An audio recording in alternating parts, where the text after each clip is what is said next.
Hey guys, Rhonda Draculis here with RK3 Designs, and I have a great guest, Michelle, longtime friend, been in epoxy about 1.5 years, and she's killing it, guys.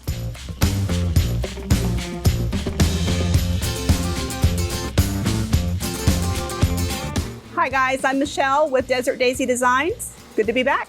All right, so today we are going to do a exotic granite. We are. How did you come up with this finish? You know, sitting around with friends, we're always trying to think of our next big project, and we start playing around with designs, and I try to pull together my favorite designs, and I came up with one that I just kind of fell in love with, and I wanted to put two of my favorite things together, and we came up with one, and we named it Exotic Boa Granite. It looks like snakeskin. It really does. It does. But kind of a backstory on this finish. You did a wood grain. Mm-hmm. She is the master of wood grains. She's got some gorgeous wood grains. So she took that, and then she goes, but I want to make a granite. I did. So she just kind of took that wood grain pattern, and we made a granite out of it. Ratified it. And then here we are. And they all looked at me like I was crazy. What do you mean you want a granite, a wood grain? Yeah, it worked out, see? So what we've done is we've taken a piece of MDF and we've routed it so that the corners, we don't have any 90-degree angles, so that as the epoxy starts to spread out, it's gonna really roll very nicely over the edges and give us some really pretty edges. Then we painted it white, and then she just wanted some undertones. So we took the solid whiteboard, and then she just sprayed it with Rust-Oleum dark taupe. Mm-hmm. And she didn't give it 100% coverage. If you look, you can kind of see the white kind of picky-booing through.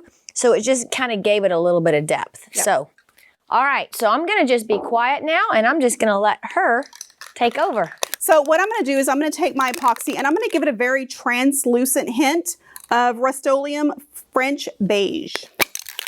I don't want it to be very opaque. I want to be able to add my tints to it in a minute and let their colors shine through on their own, but I still don't want it to be too clear. So just a little bit of this, and then we'll get started.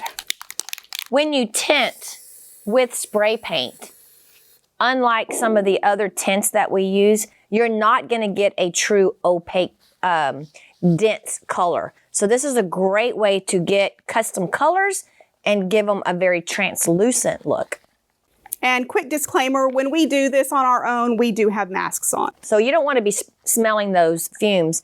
We use Stone Coat Countertop Epoxy, which is 0 VOCs, very safe. So really the only thing that we're smelling is basically the spray paints. Absolutely.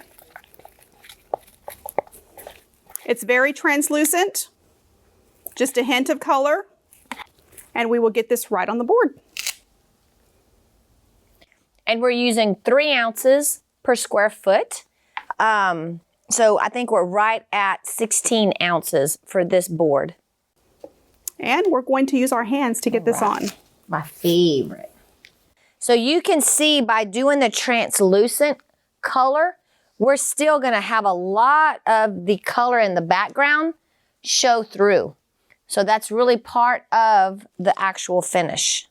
One reason I like to use my hands is as I take the epoxy, I roll my fingers and I'm able to really get that epoxy to flow and go over the edge. And that'll help with a really pretty edge. If you've ever met her husband, edges are important. Yeah, his favorite saying is, don't forget your edges. When you have these drips roll over and you begin sanding, having them roll over perfectly becomes very, very important. You don't want them to not be completely finished, and you don't want to have a drip that doesn't completely roll over, or you have a little mishap when it comes to finishing out your project. We're going to have this set for about 10 minutes. Let it really get leveled out for us. I'm going to torch it real quick, and we'll be back in a few minutes. All right. So we've let this sit about, what, 10 minutes? Yep. And we're ready to go. We're going to start our striations with our spray paint. And dark bronze? Dark bronze is what we're going to start with. Dark I brown? do want to... Were you off? Sorry. Oh, Dark brown. our assistant has dropped the ball. I was testing her. I was testing her. I will say that a lot of times I do use poured paints in my wood grain. However, with this technique, I don't want to do that. In a lot of your poured striation, when you start adding epoxy, as Rhonda will tell you time and again, you open up your pattern. The more epoxy you put on here, the more it opens up, the more it will spread. I don't want to do that. I don't want any more opening up of our pattern. So we want our lines that we create to stay tight. Exactly. So we're going to spray with dark brown.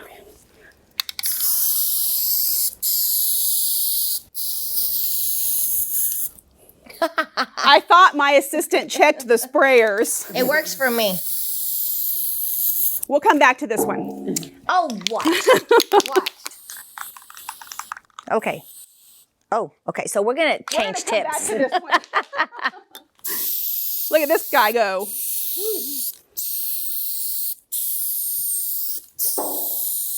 Ain't a thing. I think it's the can. Might be the can. Yeah. Might be the can. Oh, yeah, it is. It's okay. I can get you another. If you don't mind. Yep. We need this color. Dark brown. So we're going to keep moving along. That second one was espresso. And we're going to move on to leather brown.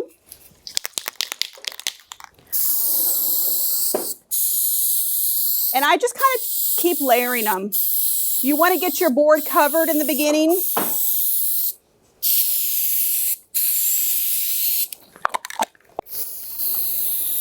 So this is real life, y'all.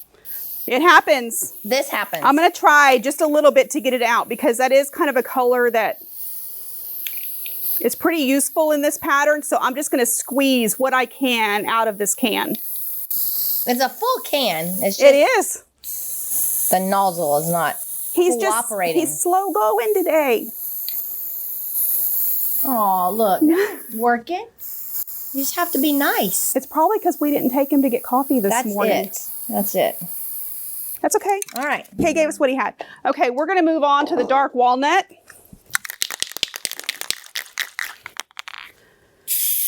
And you're just layering these and layering them. I am. One on top of the other. No rhyme or reason. This is another great color. And a lot of times I'll use this instead of black. Yeah, I like that.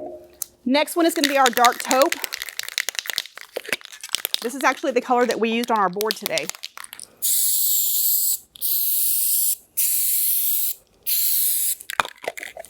Dark bronze, my dear. Now this is a metallic. This metallic is going to coagulate a little bit on the top. We're not going to worry about that.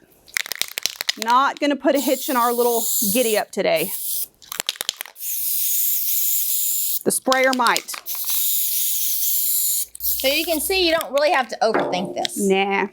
So before we go to our stick, I'm going to use my fingers to meld these a little bit. I like to use 3 fingers. We go through here and we just blend them a little bit. I don't really put a lot of pressure into the blending. I just move along, pushing them together. And you'll see that bronze metallic sitting on the top already. We're not going to worry about that at all. And different color spray paints react differently with the epoxy. So you can see how some of the spray paint kind of gets a little chunky and some just really melds and blends into the epoxy really well. Yep. That's what's going to give us the really neat design is because they're all reacting differently. I'm actually going to take the dark taupe, hit a little bit more of that on top, just in a few places, and blend it in.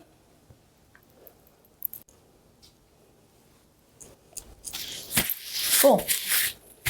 And now we're going to move on to using our popsicle stick. So now you're really going to take it and kind of push it down into I am. I'm going to start really blending them together. Very expensive piece of equipment. Only the best here at RK3 Designs. That's exactly right. Okay, here we go. I hope I can reach across. Now let me ask you, Michelle, when you're doing a countertop, right now we only have a little bit of a edge, maybe 3/4 inch, because this is a 3/4 inch board. When you have 1.5 inch actual edge, do you ever go in and maybe pre-fog, add some color to those edges? I absolutely do. Good. I absolutely do. We always try to get the illusion of some color on ours. I've even gone in, especially with my wood grains, I will go in and do a little faux finish with some brushes on there. Yes. You're going to have your color run over the edges, and you always want the illusion. You don't ever know if, let's say, your taupe is going to be the color to run over. Right. You don't want to be all taupe on the edge. You want some strokes on there. Right. So, Right. absolutely. So what happens is we're doing a striation, but as we get next to our edges, because the epoxy is continually moving out and stretching, the striation that's on the very edge is going to roll over, and then it's almost going to kind of want to do drips. So what we'll do on big edges is we'll kind of come in before we ever start laying down our epoxy, and I'll actually get these colors, get a little paintbrush, and kind of do some striations on the edge so that you already have those colors laid on the edge in a striation pattern. So now as the colors roll over, what I'll do is take my hand and I'll just kind of meld, or not really meld, but just kind of take that epoxy and kind of rub it. And because it's going to be thin, the epoxy is very thin on your edges, you're going to be able to kind of see through that. So those colors that I've already laid down are going to pop through, and it's going to make my edges a little more realistic. Also, a really good technique to do on your edges is do a rock finish. A rock face finish with this type of a striation kind of hides the fact that your color is moving. I won't do it as rocky because it's not really a really hard rock finish, but I may come in with my grinder and just kind of make the edges, you know, have some movement to them. Yep, absolutely. I feel like I need a step stool in this shop. Table's so tall and I'm so short. Okay, so we've got our wood grain started. Things are starting to mold and blend together. This is a point where we're going to let them sit for just a few more minutes, and then we'll come up and start our granite effect. All right, good. What do you think? Looks good, yeah. I like what paint does on its own Absolutely. when you put it in the epoxy. If you just literally spray paint on there, hit it with some sticks, let it sit by itself, you'll be shocked in just the really cool effects that you'll get when you just leave it alone. And something I want to note, we didn't touch this board with anything blue, nothing. Right. And if I don't know if you can pan in or not, there's blue all over this board. Everything we used was bronze and brown. But they're And pulling they're pulling in some blues. grayish blues. So Beautiful those, colors. Yeah, those colors are mixing and causing their own colors. Yep. So that's cool. Looks great. Yeah. All right. We'll see you in a few. All right. All right, guys, so we're back. We've been letting this epoxy set for about 20 minutes because the next technique that we're going to do, we want it to stay. We don't want it to move a lot. So we've let the epoxy set up just a little bit. And now what we're going to do is a technique called granification. Let's take it away. We're going to come in with some Rust-Oleum black. We are going to do a pretty heavy fogging on it, and then we're going to do a Rhonda's drippity drop on it, pretty heavy. Okay. And show you some really pretty exotic boa granite. All right. You want to help me out? Yeah, so let me see how thick you're going. I'm going to go pretty heavy on it. She is. She's not kidding.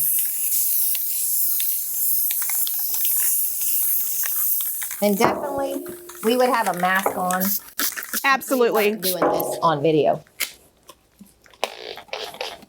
This is just 91% isopropyl alcohol. And we're just taking drops. And what I do is I put it in my hand and then I just open my fingers and let it kind of drip out. I don't want to know it had a drippity drip name, but I guess it does. All right. Ooh, wow, that's pretty. We're going to let it set for a minute, not overdo the alcohol right off the bat, let things move. Yeah. There's a couple of spaces where I can see right off the bat where I didn't get it. Fill those in. So if you don't let your epoxy set up long enough before you do this what'll happen is as soon as you fog with the black and then hit it with the alcohol, it'll look really pretty and then it just closes back up. So the way to kind of avoid that is let your epoxy set up a good 20 or 30 minutes, because now the epoxy is not going to want to close back as much. It's going to want to stay open. So that's what it's doing now, and it's causing some amazing effects. Now, let's say we get a piece right here that's huge, and you want to add a little bit more black spray paint so that you can kind of refracture. You can do that, but what you want to make sure that you do is let all that alcohol dissipate. Let it set a good 10 minutes or so, then come back, spray just that area, and put your alcohol just in that area. If we put too much alcohol on the surface, if we don't allow the epoxy to kind of do its thing and we just keep adding and adding and adding, it will look gorgeous for a few minutes. But then what's going to happen is all of that scrumptious, beautiful design is going to end up all on the table. Yep. Because what happens is we have so much liquid on top of the epoxy that it just rolls off. Yeah. Yep. So this looks amazing. I love how it's just really, oh, I love this area. And if you get a really close look at this, once your pattern has settled, it will look like the top of a boa's head. Yes. And I think this pattern would even look great in a gray striated wood pattern. Yeah, yeah, I do too. So many options with this.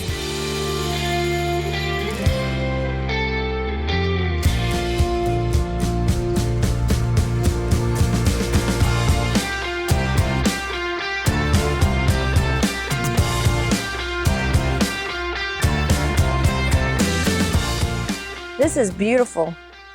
Thank you so much for sharing this technique. Well, thank you for having me in your shop today. Oh my gosh, you bet.